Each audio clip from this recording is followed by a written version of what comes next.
Assalamualaikum warahmatullahi wabarakatuh. Selamat datang di kisah nyata yang dibalut oleh nuansa keajaiban dan tanda tanya. Di tengah kehidupan yang sederhana, di antara tumpukan barang bekas dan langkah seorang pemulung tua, terselip takdir yang tak terduga. Sebuah kotak hitam misterius tergeletak di pinggir jalanan sepi, membuka babak baru dalam hidup seseorang, bukan tentang harta, bukan tentang mimpi, melainkan tentang pertemuan yang tak lazim antara dua jiwa dari dunia yang berbeda. Inilah kisah yang menjadi perbincangan banyak orang, bukan karena keanehannya semata, melainkan karena ia mengajarkan kita satu hal, bahwa kasih sayang bisa datang dari tempat yang tak pernah kita bayangkan. Selamat ya, udah sah sekarang. Terima kasih. Ya, terima kasih. Pagi itu, langit di pinggir kota masih digelayuti kabut tipis dan embun belum sempat mengering dari rumput-rumput liar yang tumbuh di sela-sela puing dan tumpukan sampah. Di antara bau plastik terbakar dan besi karatan, langkah pelan seorang kakek menyusuri jalan setapak tanah merah yang mengarah ke tempat pembuangan liar. Namanya Mbah Sarno, umur 74 tahun. Tubuhnya bungkuk, kulit legam terbakar matahari, tapi matanya masih tajam, seperti mata seorang petani yang pernah menatap padi dari dekat. Sejak istrinya meninggal 10 tahun lalu, Mbah Sarno hidup sendiri.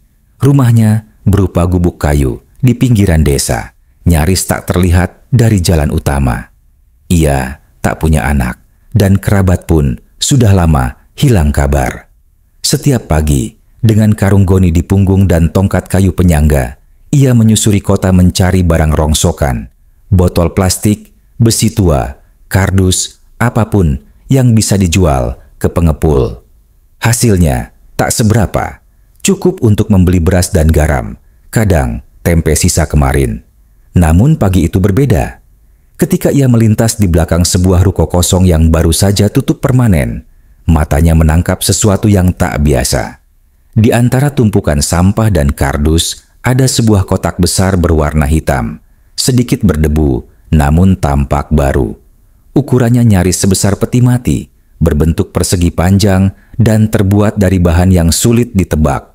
Bukan kayu, bukan besi, tidak ada tulisan, tidak ada logo, hanya satu stiker kecil di sudut kotak, Mystery Box, Fragile. Mbah Sarno semula berpikir, itu lemari rusak atau kulkas bekas, tapi rasa penasarannya menang. Dengan hati-hati, ia mendekat, mengetuk permukaannya. Kotak itu tidak terlalu berat, tapi tidak juga ringan.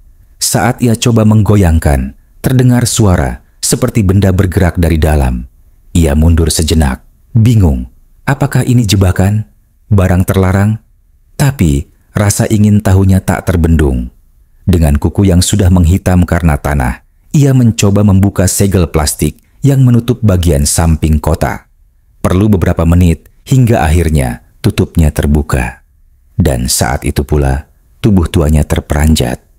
Di dalamnya terbaring seorang wanita muda, mungkin usia 20-an, dengan rambut panjang berantakan dan tubuh terlipat seperti boneka.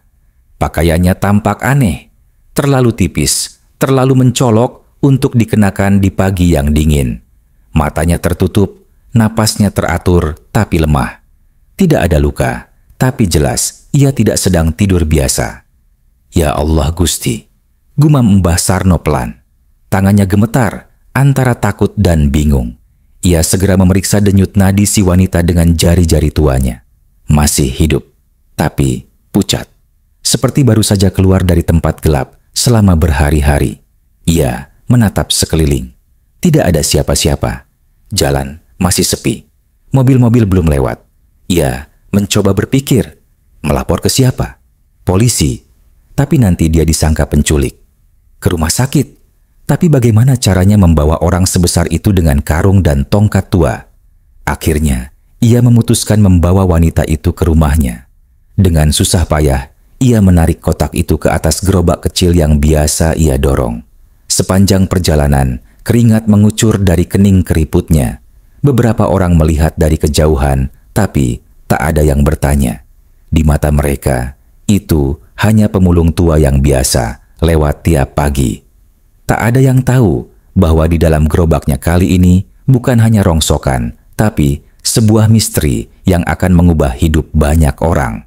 Setibanya di rumah, ia memindahkan wanita itu ke kasurnya yang tipis. Masih belum bangun, ia menutupinya dengan selimut tua, lalu membuat teh hangat dari sisa gula yang ia punya.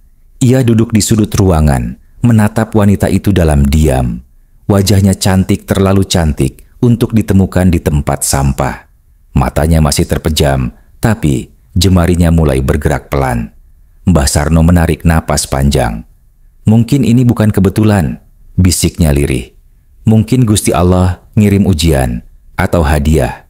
Dan pada saat itu, di luar rumah kayu kecilnya, ayam mulai berkokok. Matahari perlahan naik. Desa masih belum tahu apa yang terjadi. Tapi pagi itu, cerita aneh yang akan menggemparkan seluruh warga baru saja dimulai. Beberapa jam setelah ditemukan, wanita muda itu mulai siuman. Ia membuka mata perlahan, menatap langit-langit rumah kayu yang sudah menghitam oleh asap kompor. Suara hujan gerimis di luar menyambut kesadarannya, dan aroma kayu basah bercampur teh manis mengisi udara. Mbah Sarno, yang sejak tadi duduk diam di sudut, segera bangkit. Ia tak mendekat, hanya menatap dengan waspada, bukan takut, tapi tidak ingin mengejutkan. Ia tahu batas, tahu bahwa keberadaan seorang pria tua dengan wanita muda tak dikenal bisa menciptakan prasangka. Tapi di wajahnya hanya ada niat baik dan hati yang lebih banyak digerakkan oleh belas kasih daripada logika. Wanita itu mencoba duduk. Pakaiannya masih sama seperti saat ditemukan. Tipis, aneh, seperti kostum panggung atau pakaian dari dunia yang tidak biasa. Rambutnya kusut menutupi sebagian wajah. Ia memandang Mbah Sarno dengan mata bingung. "Di mana aku?" Suaranya pelan, agak serak. Mbah Sarno menyodorkan cangkir teh yang sudah tak terlalu panas. "Di rumah saya, Nak. Saya nemu kamu di dalam kotak besar di pinggir ruko. Maaf kalau caranya kurang sopan, tapi saya nggak tahu harus lapor ke siapa." Wanita itu memegang cangkir dengan dua tangan. Matanya menatap dalam ke arah kakek itu, lalu ke sekeliling ruangan. Tidak ada tanda ia ketakutan. Justru ada rasa tenang yang aneh. Ia menyesap teh, lalu memejamkan mata sejenak. "Namaku," ia ragu sejenak. "Namaku Lila." "Lila," gumam Mbah Sarno. Ia tidak bertanya lebih, tidak menuntut penjelasan, tidak menyodok dengan kecurigaan. Mungkin karena hidup di jalanan mengajarkan satu hal penting. Kadang, orang tak perlu tahu segalanya untuk bersikap baik. Hari-hari berikutnya, kehadiran Lila menjadi misteri tersendiri di desa kecil itu. Ia tidak banyak bicara tentang asal-usulnya, dan Mbah Sarno pun tidak memaksa. Namun tubuhnya mulai sehat. Ia membantu menimba air, menyapu halaman, bahkan sesekali ikut menyortir rongsokan yang dibawa Mbah Sarno dari luar. Yang aneh adalah caranya beradaptasi, terlalu cepat. Dalam hitungan hari, Lila sudah tahu letak semua barang di rumah itu, tahu kapan ayam bertelur, tahu jenis sabun yang dipakai Mbah Sarno. Ia seperti pernah tinggal di situ lama, padahal baru seminggu. Bahkan, warga yang awalnya penasaran mulai bertanya dalam bisik-bisik, "Siapa sih cewek itu? Masa bisa langsung akrab gitu? Jangan-jangan..." Tapi Lila tidak peduli. Ia tetap tersenyum pada siapapun. Penampilannya mulai lebih sopan, mengenakan baju pemberian tetangga, mengikat rambutnya dengan karet gelang, dan berbicara dengan tutur bahasa yang lembut. Wajahnya yang cantik dan tubuhnya yang anggun membuat beberapa pemuda desa mulai sering mampir, pura-pura lewat depan rumah Mbah Sarno. Tapi ia tak pernah menggoda balik. Hanya senyum singkat, lalu masuk ke dapur. Mbah Sarno mulai merasa canggung. Ia takut orang salah paham.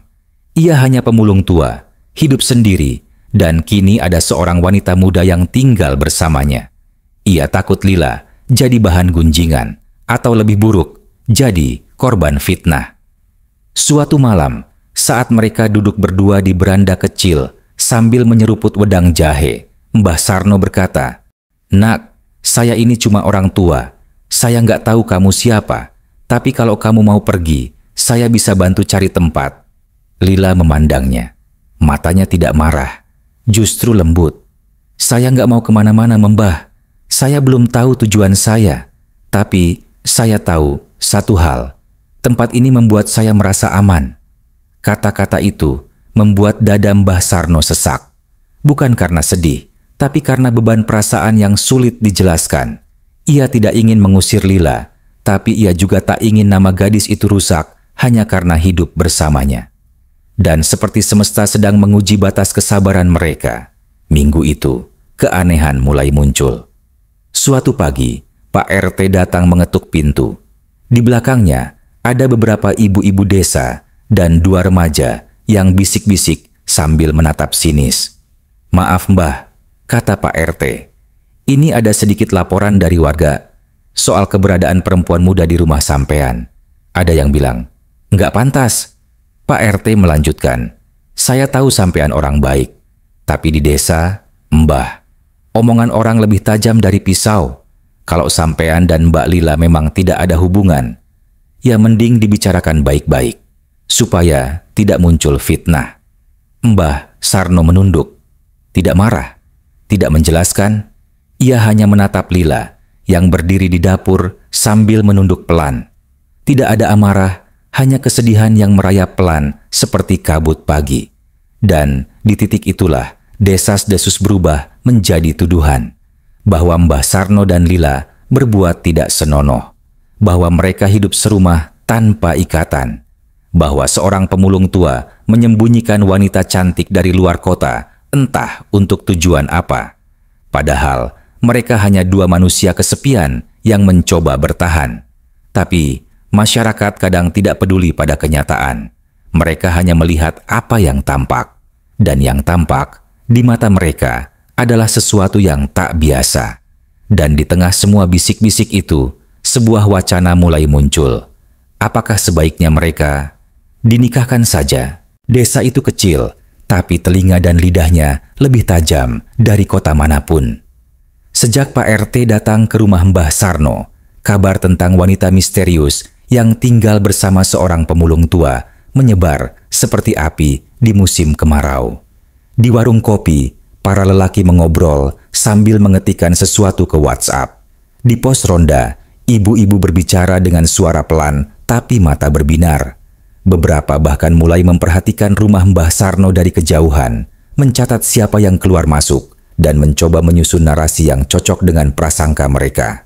Sementara itu, Mbah Sarno dan Lila menjalani hari seperti biasa. Mereka tidak keluar rumah kecuali untuk belanja atau menyetor barang rongsokan ke pengepul. Tapi, tatapan warga mulai berubah. Dari yang semula ramah menjadi ragu. Dari yang semula menyapa menjadi diam. Dan, seperti kebanyakan cerita di desa, kerumitan tidak berasal dari kejadian besar, tapi dari bisik-bisik yang dibiarkan tumbuh tanpa diklarifikasi. Pak RT akhirnya mengadakan rapat kecil di balai desa. Bukan rapat resmi, tapi cukup ramai dihadiri perangkat desa, tokoh masyarakat, dan beberapa warga yang merasa berhak tahu. Di sana, berbagai opini bermunculan. Sebagian menyarankan agar Lila dipulangkan ke tempat asalnya meski tidak ada yang tahu persis ia dari mana. Sebagian lain yang lebih konservatif menyarankan agar mereka disatukan saja dalam ikatan sah. "Biar nggak jadi omongan," kata seorang ibu dengan jilbab besar. "Toh, dia sudah tinggal lama di situ, daripada fitnah makin parah." Pak RT menghela napas panjang. "Tapi ini bukan urusan sekadar nikah atau tidak, Bu. Ini soal kemanusiaan. Saya kenal Mbah Sarno sejak kecil. Dia nggak pernah neko-neko. Kalau kita paksa dia nikah, itu malah kayak menghukum orang yang nggak salah." Namun, suara minoritas itu tenggelam dalam gelombang suara mayoritas yang menginginkan penyelesaian. Akhirnya, sore itu, Pak RT datang kembali ke rumah Mbah Sarno. Kali ini, ia tidak sendiri. Ia membawa 2 perangkat desa, serta 1 orang ustaz yang dihormati warga. Mbah Sarno menerima mereka dengan tenang. Wajahnya tidak kaget, seolah ia sudah tahu hari ini akan datang. "Maaf Mbah," kata Pak RT dengan suara hati-hati. "Kami datang bukan untuk menghakimi, tapi kami harus menjaga ketertiban. Banyak warga yang merasa resah dengan kondisi ini." Mbah Sarno menatap Lila, lalu kembali menatap Pak RT. "Maksudnya?" Warga menyarankan, kalau memang Mbah dan Mbak Lila tidak ada hubungan, ya, sebaiknya dinikahkan saja, supaya jelas, supaya tidak jadi bahan fitnah. Sunyi. Suara ayam di belakang rumah lebih nyaring dari suara manusia di ruang tamu itu. Lila, yang berdiri di dapur, melangkah maju. Ia menatap Pak RT dan berkata, "Kalau saya menolak, apakah saya akan terus dipandang hina?" Ustaz tua itu menjawab dengan suara lembut, "Bukan hina, Nak, tapi kita hidup di masyarakat. Dan masyarakat kadang terlalu cepat menilai. Kalau ini untuk menjaga nama baikmu dan nama baik Mbah Sarno, mungkin inilah jalan yang paling ringan lukanya." Lila menunduk. Ia bukan gadis polos. Ia tahu dunia bisa kejam kepada orang yang berbeda. Tapi yang tidak ia sangka, masyarakat bisa lebih kejam saat tidak tahu harus berbuat apa pada sesuatu yang mereka anggap tidak sesuai. Dan di tengah suasana yang kaku itu, Mbah Sarno berbicara. "Saya ini cuma pemulung. Umur sudah senja. Hidup ini tinggal menghitung musim. Tapi kalau pernikahan ini bisa bikin Lila tenang, bisa bikin dia tetap tinggal di rumah ini tanpa dihina, ya, saya bersedia." Lila menoleh padanya. Ada air bening di matanya, tapi bukan air mata lemah. Itu semacam rasa hormat, rasa haru yang tak pernah bisa dijelaskan dengan kalimat sederhana. "Kalau begitu," kata Pak RT pelan, "kita akan siapkan secara sederhana. Tidak usah mewah. Cukup sah di mata agama dan hukum. Saya akan urus semuanya." Dan begitu saja, keputusan diambil. Bukan karena cinta, bukan karena hasrat, tapi karena keinginan untuk bertahan di tengah masyarakat yang tidak memberi ruang bagi mereka yang berada di luar kebiasaan. Di desa itu, cinta bukan soal hati, tapi soal bagaimana bertahan dari omongan yang bisa membunuh reputasi lebih cepat daripada kemiskinan membunuh tubuh. Dan pada malam yang sunyi itu, Lila duduk sendirian di beranda rumah, memandangi langit yang gelap. Ia tidak menangis, tidak juga tersenyum. Ia hanya menatap bintang dan berbisik pelan. "Mungkin tak semua yang lahir dari kotak adalah barang kiriman. Mungkin aku dikirim ke sini untuk belajar bagaimana rasanya dicintai meski tanpa kata." Hari itu datang tanpa undangan mewah, tanpa panggung atau dekorasi. Pagi di desa hanya sedikit berbeda. Beberapa warga membersihkan balai desa lebih awal dari biasanya. Ibu-ibu menanak nasi dalam panci besar, dan beberapa kursi plastik disusun berderet di ruang tengah balai desa. Tidak ada rias wajah profesional, tidak ada gaun putih. Lila mengenakan kebaya lama yang dipinjamkan istri Pak RT. Rambutnya dikuncir sederhana. Wajahnya polos, tapi tidak kehilangan kecantikannya yang tenang. Sementara Mbah Sarno dengan sarung tenun dan kemeja putih yang sedikit gombrong terlihat lebih gugup daripada siapapun di ruangan itu. Pak Ustaz datang membawa buku nikah dan 2 saksi. Semua berlangsung dalam diam. Tidak ada tepuk tangan, tidak ada sorak bahagia. Tapi semua tahu ini bukan pernikahan untuk selebrasi, melainkan untuk menghapus beban. Saat ijab kabul diucapkan, suara Mbah Sarno bergetar. Bukan karena ragu, tapi karena dada yang penuh sesak. Ia bukan pria muda yang meminang karena cinta. Ia adalah pria tua yang menikah karena dipaksa keadaan. Lila menjawab dengan suara lirih, hampir tak terdengar. Tapi cukup untuk membuat semua yang hadir mengangguk pelan, mengakui bahwa status mereka kini telah berubah. Dari pria tua pemulung dan wanita misterius, menjadi suami dan istri. Setelah selesai, acara makan sederhana disiapkan. Nasi liwet, tempe goreng, sambal, dan teh manis dalam gelas plastik. Beberapa warga masih berbisik-bisik, tapi bisikan itu tidak lagi bernada tajam. Sebagian warga bahkan mulai tersenyum, menawarkan ucapan selamat. "Semoga langgeng ya Mbah," ucap seorang ibu setengah hati. "Semoga jadi rumah tangga yang berkah," tambah seorang bapak, meski matanya tak sepenuhnya percaya. Lila dan Mbah Sarno hanya membalas dengan anggukan. Mereka tahu, ini bukan tentang pesta. Ini tentang membungkam prasangka. Malamnya, rumah itu kembali senyap. Lila duduk di ruang tamu, masih mengenakan kebayanya, sementara Mbah Sarno di dapur menyeduh teh. Tidak ada percakapan panjang, hanya tatapan dan sebuah senyum kecil yang pelan-pelan mulai tumbuh. "Terima kasih sudah tidak pergi," kata Mbah Sarno akhirnya, sambil meletakkan cangkir teh di meja kecil di depan Lila. Lila menatapnya lama sebelum menjawab, "Aku tidak punya tempat pergi, tapi di sini, setidaknya aku merasa dilihat sebagai manusia." Malam itu mereka tidur di ruangan yang sama, tapi berjauhan. Tidak ada sentuhan, tidak ada pelukan, tapi ada rasa tenang. Seperti dua orang yang tenggelam dalam badai dan akhirnya menemukan daratan, bukan yang mereka impikan, tapi cukup untuk bernafas kembali. Keesokan harinya, kejadian aneh terjadi. Beberapa warga mulai menghampiri rumah Mbah Sarno, bukan untuk bergosip, tapi untuk mengantar makanan. Ada yang memberikan sumbangan baju, ada yang menawarkan pekerjaan ringan untuk Lila. Perlahan, citra mereka mulai berubah. Bukan karena semua orang benar-benar percaya pada cerita di balik kotak misterius itu, tapi karena manusia punya satu kebiasaan buruk, mudah menghakimi, tapi lebih mudah melupakan jika sudah tidak heboh. Dan Mbah Sarno tetap memulung. Lila mulai membuka lapak kecil menjual minuman sachet dan gorengan. Hidup mereka berjalan lambat, seperti desa itu sendiri. Tapi kini, mereka bukan lagi tokoh utama dalam cerita gosip. Mereka hanya sepasang manusia yang memilih bertahan, meski dengan cara yang tak lazim. Suatu malam, Lila berkata, "Mbah, kalau waktu bisa diputar ulang, apa Mbah masih mau buka kotak itu?" Mbah Sarno tersenyum samar. "Kalau nggak buka, mungkin aku masih tidur sendiri, mimpi buruk sendiri, bangun sendiri." Lila mengangguk pelan. "Aku juga." Dan seperti itu, dua jiwa yang awalnya tak saling mengenal, mulai belajar menyebut kata rumah bukan sebagai tempat, tapi sebagai seseorang. Bulan berganti, musim kemarau tiba.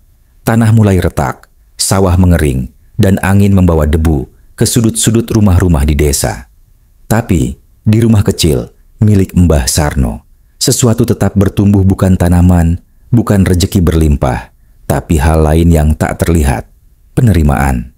Lila kini telah menjadi bagian dari rutinitas desa.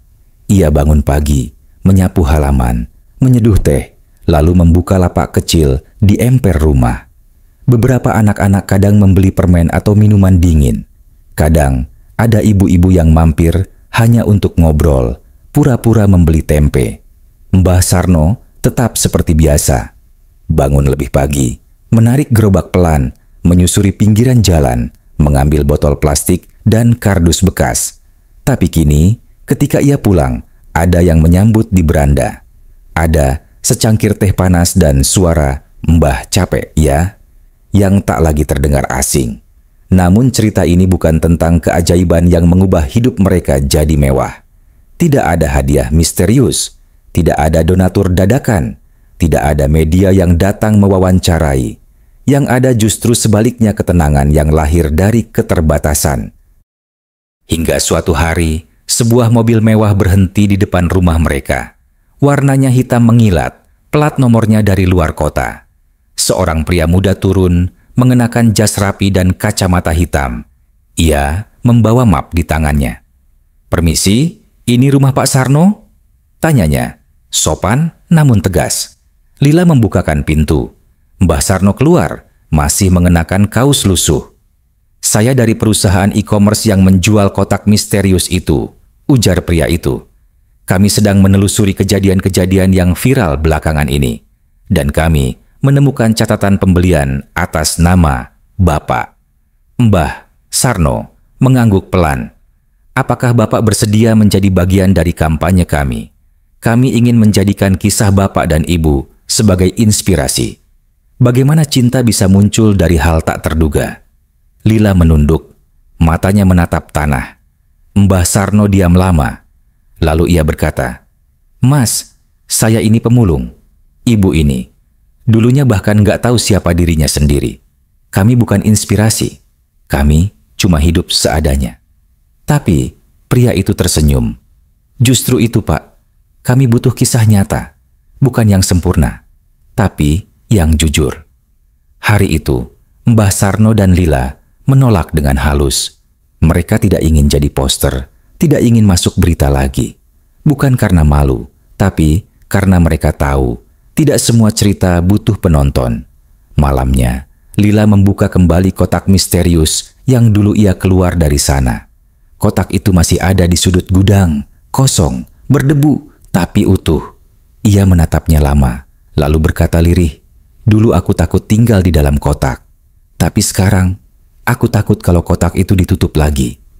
Mbah Sarno dari belakang menjawab, "Itu bukan kotak lagi, Nak. Itu cuma kardus kosong. Rumahmu sekarang di sini." Keesokan harinya, warga desa sudah lupa pada kejadian bulan lalu. Gosip baru muncul. Anak kepala dusun pacaran dengan tukang bakso keliling. Hidup terus berjalan. Tapi bagi Lila dan Mbah Sarno, kotak misterius itu adalah awal dari sesuatu yang tidak bisa dibeli.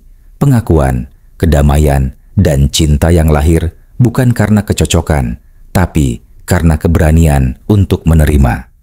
Di akhir cerita, sebuah catatan kecil ditulis oleh Pak RT di papan pengumuman desa. Kadang, harta karun justru dibungkus oleh kardus usang.